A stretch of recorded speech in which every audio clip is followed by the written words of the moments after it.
Assalamualaikum warahmatullahi wabarakatuh, Bapak Ibu semua. Hormat saya, Waalaikumsalam sebuah warahmatullahi kehormatan wabarakatuh. bisa ada di sini diajak sama Pak Wawan ini dari awal. Jadi ya yang terhormat Pak Wawan, Ketua Tim kami, kemudian Ibu Tuti Sunaryati dari SMK PTN Tanjung Sari, Profesor Dr. Insinyur Sutarman MSc dari ICMI Orda Sumedang, dan Insinyur Rudi Suprayogi mungkin sudah tidak di sini ya Pak Rudi, dari Dinas Pertanian dan Ketahanan Pangan. Ini sebuah kehormatan bisa di sini. Terima kasih. Izin share screen ya. Iya, jadi ini saya mencoba menyampaikan tentang kultur jaringan untuk propagasi thalassemia. Kultur jaringan tumbuhan ini apa ya? Apa definisinya ini? Jadi kalau tadi Bapak dan Ibu lihat di presentasi sebelumnya dari Ibu Sasak dan dari Dewi dan dari Pak Wawan juga gitu, dari perbanyakan itu bisa dari mata tunasnya. Kembali ke kultur jaringan itu adalah salah satu teknik yang bisa dimanfaatkan untuk perbanyakan, karena kan saya mau membandingkan dari yang disampaikan Ibu Sasak itu hanya dari satu mata tunas, kemudian ditanam seperti biasa ya, ditumbuhkan, dan di bawahnya itu masih disisakan umbinya sebagai sumber nutrisinya bagi tunas tersebut. Nah, itu yang dihasilkan hanya satu kan ya, hanya satu tunas saja, dari satu mata tunas menghasilkan satu tanaman talas. Dengan kultur jaringan tumbuhan, karena lebih intens, kita bisa memainkan hormon pertumbuhan di situ, maka dari satu mata tunas itu bisa memungkinkan menjadi 2, 3, 4, dan tergantung hormonnya. Kalau saya lihat dari literatur tuh, kalau pakai talas itu dengan memperbanyak jumlah konsentrasi BAP itu bisa mencapai hingga 6 sampai 8 mata tunas dari satu mata tunas, begitu ya Pak, Bu. Nah, kenapa sih bisa seperti itu? Karena yaitu kembali ke kemampuan tanaman memiliki totipotensi. Kalau sel hewan itu hanya punya pluripotensi, kalau tanaman, punten ya Bapak, ini kalau istilahnya rada ketinggian, tapi saya mencoba menyederhanakan. Jadi totipotensi itu contohnya pada tanaman cocor bebek gitu ya. Kalau cocor bebek kan Bapak, Ibu pasti lebih tahu ya, dari satu daun itu bisa tumbuh lagi daun dan akarnya gitu. Jadi tumbuh lagi secara utuh. Nah, kalau manusia gitu ya kan nggak bisa, kalau dari tangan kemudian tumbuh manusia umum utuh itu nggak bisa. Nah, itu bedanya antara hewan dan tumbuhan. Kalau hewan dari tangan mungkin bisa ada sel apa istilahnya, sel punca kalau di dalam bahasa Indonesia, kalau Inggrisnya tuh stem cell gitu ya Pak, Bu. Nah, ini kalau ditumbuhkan dalam media yang tepat, itu tumbuhnya ya akan menjadi sel tertentu gitu, nggak bisa menjadi sel utuh atau organisme utuh sebagai kita lagi. Jadi hanya mungkin dari sel jantung ya nanti jadi jaringan jantung gitu, nanti berdenyut gitu. Memang itu bisa kalau ditumbuhkan dalam media yang cocok. Nah, kalau tanaman itu punya kemampuan yang berbeda dari hewan, yaitu dari sel akar, dari sel daun, atau dari sel apapun, kalau ditumbuhkan dalam media yang tepat, dia bisa tumbuh menjadi tanaman utuh kembali, begitu. Nah, itu yang membedakan. Nah, dan kita memanfaatkan kemampuan itu di sini dengan teknologi kultur jaringan ini, yaitu dengan mengatur media yang memiliki zat pengatur tumbuh, supaya dari satu tunas yang kita pakai sebagai eksplan atau sebagai yang kita tanam di dalam media tumbuhnya, itu bisa menjadi beberapa tunas kembali. Nah, jadi ini ada, kita kenalnya di sini ada auksin dan sitokinin, dan Ibu Sasak dan teman-teman di SMK PTN Tanjung Sari, karena sudah mendapatkan mata pelajaran ini, pasti bisa lebih paham ini ya.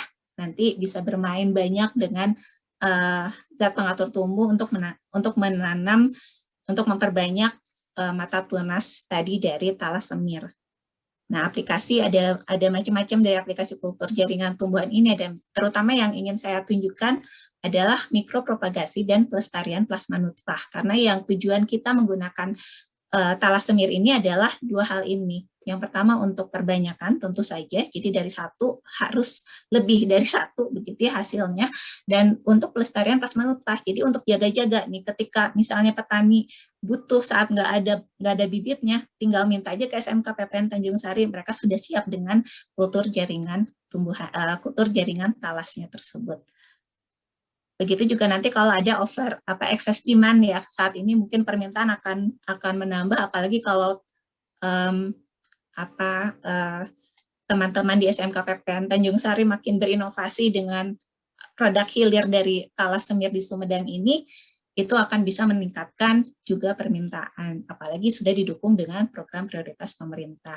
Ini hanya step saja ya Pak, Bu, jadi ini asalnya dari sel meristem gitu ya istilahnya, jadi sel yang bisa tumbuh menjadi sel apapun di dalam tanaman, kemudian dia nanti akan tumbuh menjadi tunasnya dan juga akarnya, kalau berada di dalam media yang tepat. Gitu. Nah, ini mikroplastik talas tadi seperti sudah ditunjukkan oleh Ibu Dewi dan Ibu Sasak.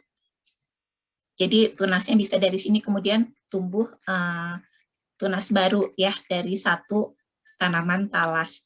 Dengan kultur jaringan dari satu tanaman talas itu bisa tumbuh 2, 3, 4 bahkan lebih tergantung dengan media yang kita pakai.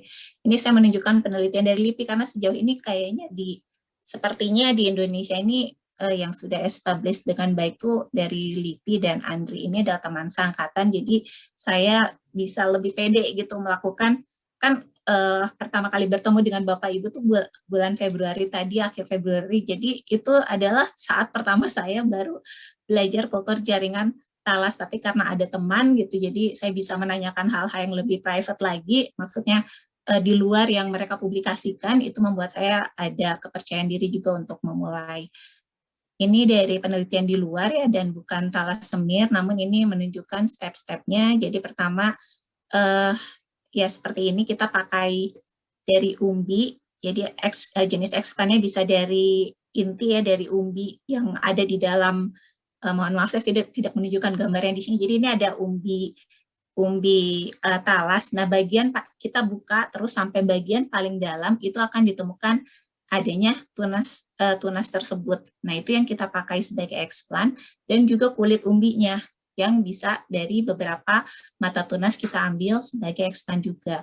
Kita cuci di dalam Clorox selama setengah jam, selama 30 menit, kemudian dibersihkan lagi dengan air yang steril, baru ditanam di sini, di dalam media MS. Pada awalnya hanya media MS saja cukup. Jadi media dasar sekali itu cukup supaya tumbuh dulu gitu tunasnya, eksplannya tadi, karena bagian sel meristemnya tadi itu atau mata tunasnya tadi itu supaya tumbuh dulu. Kalau tadi yang di persemaian mungkin lebih lebih mudah membayangkannya. Jadi dikasih hormon, kemudian ditunggu beberapa hari nanti tumbuh, ada seperti yang tadi dijelaskan oleh Ibu Dewi. Nah, itu yang kita lakukan di tahap pertama di kultur jaringan ini pada media yang tepat.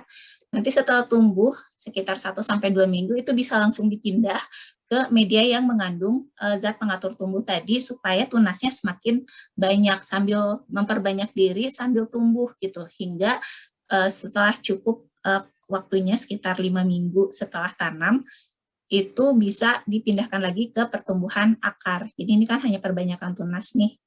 Nanti di sini di tahap F ini setelah perbanyakan tunas kita pindahkan ke tahap pembentukan akar. Kalau sudah ada akar baru kita bisa aklimatisasi, karena nanti dia akan lebih kuat atau survive ketika dipindahkan dari tempat tertutup ke tempat yang terbuka.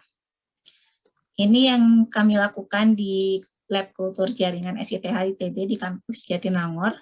Ini Ibu Sasak dan Ibu Vina dan dari SMK PPN Tanjung Sari jauh-jauh datang ke tempat kami, kemudian juga ikut melihat bagaimana proses sterilisasi dari mata tunas tadi.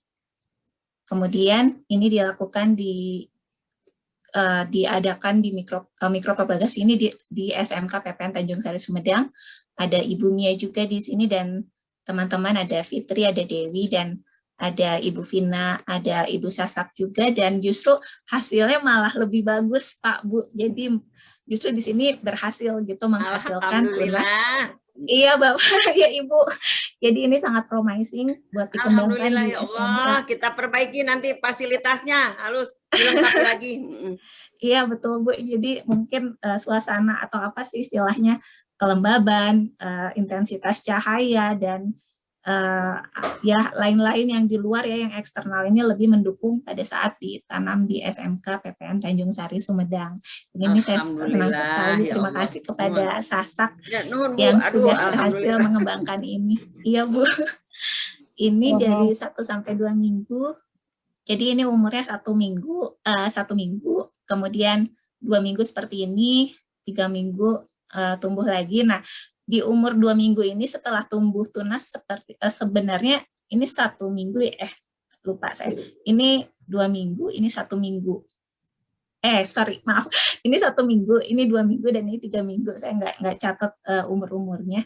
Jadi ini yang umur 2 minggu ini sebenarnya sudah bisa langsung dipindah ke media perbanyakan tunas. Jadi sambil memperpanjang diri gitu tunasnya, juga bisa sambil memperbanyak diri dari satu ini, karena kalau tidak dipindah ke media yang mengandung zat pengatur tumbuh, dia akan tetap tumbuh satu aja seperti tadi yang di persemaian menggunakan kokopit tadi. Nah, itu jadi hanya satu. Nah, kalau dipindah ke media di umur ke-2 minggu ini langsung dipindah, itu bisa sekalian memperbanyak.